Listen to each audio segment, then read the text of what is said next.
आज दिनांक 9 फेब्रुवारी 2026 असून हिंदू पंचांगाच्या अनुसार 9 फेब्रुवारी 2026ला फाल्गुन पूर्णिमांत किंवा माघ अमांत महिन्याच्या कृष्ण पक्षाची अष्टमी तिथी आहे.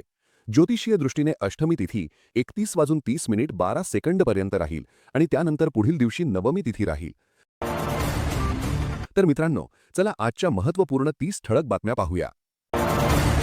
राज्याच्या नमो शेतकरी महासन्मान निधी योजनेअंतर्गत सुमारे 2,000 कोटी रुपयांची रक्कम लवकरच 93 लाखांहून अधिक शेतकऱ्यांच्या बँक खात्यात थेट जमा केली जाणार आहे. या योजनेतून पात्र शेतकऱ्यांना आर्थिक मदत दिली जाते. अनेक दिवसांपासून प्रतीक्षेत असलेल्या शेतकऱ्यांना लवकर मोठा दिलासा मिळणार आहे.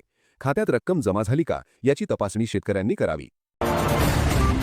केंद्र सरकारच्या शेतकरी सन्मान निधी योजनेतील वार्षिक मदत 6,000 रुपयांवरून 8,000 रुपये करण्याचा प्रस्ताव चर्चेत असल्याची माहिती समोर येत आहे.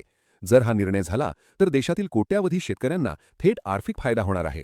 वाढीव रक्कम मिळाल्यास शेतीसाठी लागणाऱ्या खर्चात थोडाफार दिलासा मिळू शकतो. देशातील शेतकऱ्यांवर सध्या 33 लाख कोटी रुपयांपेक्षा अधिक कृषी कर्ज असल्याची माहिती समोर आली आहे. इतक्या मोठ्या प्रमाणावर कर्ज असतानाही केंद्र सरकारकडून संपूर्ण कर्जमाफीचा कोणताही ठोस प्रस्ताव नाही. ही बाब शेतकऱ्यांसाठी चिंतेची आहे. तामिळनाडू आणि महाराष्ट्र या राज्यांचा कर्जात मोठा वाटा आहे. राज्य सरकारकडून शेतकरी कर्जमाफीचा निर्णय झाला असल्याचे संकेत कृषी मंत्र्यांनी दिले आहेत. माहिती संकलनाचे काम सध्या सुरू असून एप्रिलच्या पहिल्या आठवड्यात समितीचा अहवाल येणार आहे. त्यानंतर 30 जूनपूर्वी कर्जमाफी लागू होण्याची शक्यता वर्तवण्यात येत आहे. यामुळे कर्जबाजारी शेतकऱ्यांना मोठा दिलासा मिळू शकतो. गेल्या 4 दिवसात तुरीच्या बाजारभावात सुमारे 1,000 रुपयांची घसरण झाली आहे. कमाल भाव कमी झाल्यामुळे तूर उत्पादक शेतकरी अडचणीत सापडले आहेत. उत्पादन खर्च वाढलेला असताना भाव घसरल्याने शेतकऱ्यांचे आर्थिक गणित पूर्णपणे कोलमडले आहे. शासनाने तातडीने हस्तक्षेप करावा अशी मागणी शेतकरी करत आहेत. सन 2020, 2023, 24 आणि 2025 मध्ये अतिवृष्टी किंवा अवकाळी पावसामुळे नुकसान होऊनही अनुदान न मिळालेल्या शेतकऱ्यांसाठी 10 फेब्रुवारी रोजी विशेष कॅम्प आयोजित करण्यात आला आहे. आधार कार्ड, बँक पासबुक व आवश्यक कागदपत्रांसह उपस्थित राहण्याचे आवाहन करण्यात आले आहे. शेतकऱ्यांकडील सोयाबीन संपल्यानंतर भाव 5,800 रुपये प्रति क्विंटलपर्यंत वाढले आहेत. मात्र बहुतांश शेतकऱ्यांनी आधीच कमी दरात माल विकल्याने या वाढीचा फायदा व्यापाऱ्यांनाच झाला आहे. थोड्याच शेतकऱ्यांकडे साठा शिल्लक असल्याने शेतकरी पुन्हा एकदा तोट्यात गेला आहे. कापसाचे उत्पादन घटले असून खर्च प्रचंड वाढला आहे. सध्या बाजारात कापसाला 8,200 ते 8,300 रुपये प्रति क्विंटल भाव मिळत असला तरी तो उत्पादन खर्चाच्या तुलनेत अपुरा आहे. कधी काळी पांढरे सोने असलेला कापूस आज शेतकऱ्यांसाठी तोट्याचा व्यवहार ठरत आहे. हवामान बदलामुळे कांदा उत्पादक शेतकरी मोठ्या अडचणीत सापडले आहेत. महागडी औषध फवारणी करावी लागत असून खर्च वाढला आहे. मागील 2 वर्षांपासून सातत्याने हवामानातील बदलांचा फटका बसत असल्याने अनेक शेतकरी आर्थिक संकटात अडकले आहेत. किसान क्रेडिट कार्डची वैधता 5 वर्षांवरून 6 वर्षांपर्यंत वाढवण्याचा प्रस्ताव आहे. 2 लाखांपर्यंतच्या कर्जासाठी तारण शुल्क माफ असून वेळेत कर्ज फेडल्यास 3% व्याज सवलत मिळते.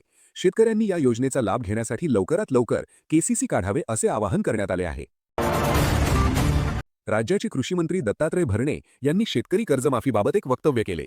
मुख्यमंत्री देवेंद्र फडणवीस, दिवंगत उपमुख्यमंत्री अजित पवार आणि उपमुख्यमंत्री एकनाथ शिंदे यांनी कर्जमाफीबाबत आधीच निर्णय घेतलेला आहे.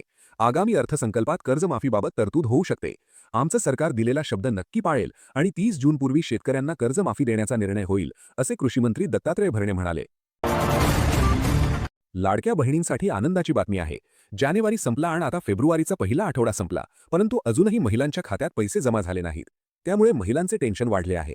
त्यातच आता जानेवारी आणि फेब्रुवारी महिन्याचे 3,000 रुपये दोन्ही हप्ते जिल्हा परिषदेच्या निवडणुकीनंतरच खात्यात येण्याची शक्यता वर्तवण्यात येत आहे.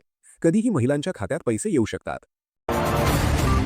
समाजातील दुर्बल घटकच शासकीय रुग्णालयात येतात, पण आता शासकीय रुग्णालयात मोफत उपचार होणार नाहीत.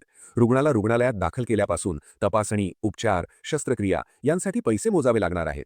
प्राथमिक आरोग्य केंद्रापासून जिल्हा व महिला रुग्णालयांपर्यंत उपचाराचे नवे दर लागू होणार आहेत. शिवाय शासकीय कर्मचारी, आमदार, खासदार, मंत्री, न्यायाधीश यांना मात्र मोफत उपचाराचा लाभ कायम राहणार आहे. सुप्रीम कोर्टाने महाराष्ट्रातील 18 वर्षीय अत्याचार पीडितेला 30 आठवड्यांचा गर्भ संपुष्टात आणण्याची परवानगी दिली आहे. यापूर्वी हायकोर्टाने दिलेला गर्भपाताचा नकार कोर्टाने रद्द केला. कोणत्याही महिलेला तिच्या इच्छेविरुद्ध आई होण्यासाठी भाग पाडले जाऊ शकत नाही असे कोर्टाने स्पष्ट केले. पीडितेच्या शारीरिक व मानसिक आरोग्याचा विचार करून कोर्टाने हा महत्त्वाचा निर्णय दिला. आठवड्यात सोने आणि चांदीच्या किमतीत लक्षणीय चढ-उतार दिसून आले आहेत. गेल्या शुक्रवारी सोने प्रति 10 ग्रॅम 1,51,849 रुपये आणि चांदी प्रति किलोग्रॅम 2,91,922 रुपयांवर बंद झाले. तथापि या शुक्रवारी सोने प्रति 10 ग्रॅम 1,55,050 रुपये आणि चांदी प्रति किलोग्रॅम 2,49,499 रुपयांवर बंद झाले.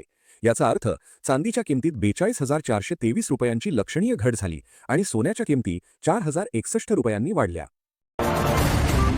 राज्यातील 12 जिल्हा परिषदा आणि 125 पंचायत समित्यांसाठी काल मतदान पार पडले, परंतु बारामतीत कमी मतदान झाल्याची माहिती समोर येत आहे.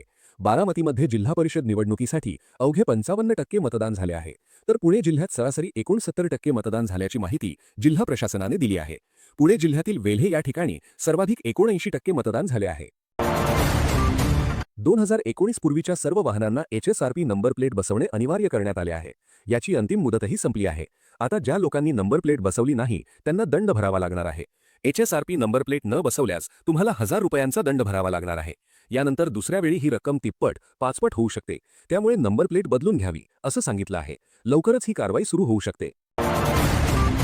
प्रधानमंत्री किसान सन्मान निधी योजनेचा 22वा हप्ता खात्यात कधी जमा होणार याकडे लक्ष लागले आहे.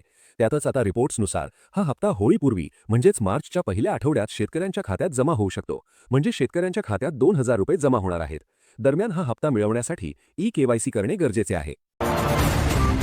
भारताचे पंतप्रधान नरेंद्र मोदी आणि मलेशियाचे पंतप्रधान अनवर इब्राहिम यांची द्विपक्षीय बैठक संपन्न झाली.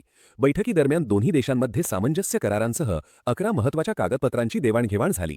या दस्तावेजात सेमीकंडक्टर, आरोग्य सेवा, सुरक्षा सहकार्य, शिक्षण, शांतता सहकार्य यासारख्या मुद्द्यांचा समावेश आहे.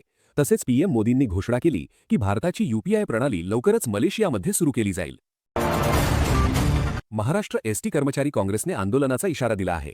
येत्या 3 दिवसात जर सरकारने निधी न दिला तर रीतसर नोटीस देऊन तीव्र आंदोलन छेडण्यात येईल असा इशारा सरचिटणीस श्रीरंग बर्गे यांनी दिला आहे. ST कर्मचाऱ्यांना नियमित वेतन मिळाले आहे, परंतु वाढीव वेतनाचा फरक हप्ता न मिळाल्याने कर्मचारी आक्रमक झाले आहेत. T20 वर्ल्ड कपमधील पहिल्या सामन्यात भारताने USAचा पराभव करून विजयी सलामी दिली. या सामन्यात भारताचा कॅप्टन सूर्यकुमार यादवने भारताचा डाव सावरला. तसेच तो प्लेअर ऑफ द मॅच पुरस्काराचा मानकरी ठरला. यासह त्याने विराट कोहलीचा मोठा रेकॉर्ड मोडला. सूर्यकुमार आता T20मध्ये भारतासाठी सर्वाधिक वेळा प्लेअर ऑफ द मॅच पुरस्कार जिंकणारा क्रिकेटपटू बनला आहे. विराटने 16 वेळा अशी कामगिरी केली होती. मुंबईकरांनो, पाणी जपून वापरा, कारण मंगळवारी काही भागांमध्ये पाणी पुरवठा बंद राहणार असल्याची माहिती समोर येत आहे. मुंबईच्या अनेक भागांमध्ये मंगळवारी एकतर पाणी पुरवठा पूर्णपणे बंद राहील अथवा पाणी कमी दाबाने येईल. महानगरपालिकेने बांद्रे वेस्ट येथील 900 मिमी व्यासाच्या जलवाहिनीवरील गळती दुरुस्तीचे काम हाती घेतले आहे. त्यामुळे मंगळवारी सकाळी 10 ते मध्यरात्री 12 पर्यंत 14 तास पाणी पुरवठा बंद राहणार आहे. भारताचे पंतप्रधान नरेंद्र मोदी मलेशियाच्या दौऱ्यावर आहेत. यावेळी मोदींनी मलेशियाचे पंतप्रधान अनवर इब्राहिम यांच्याशी प्रतिनिधी मंडळास्तरावर चर्चा केली आणि त्यानंतर संयुक्त पत्रकार परिषद घेतली.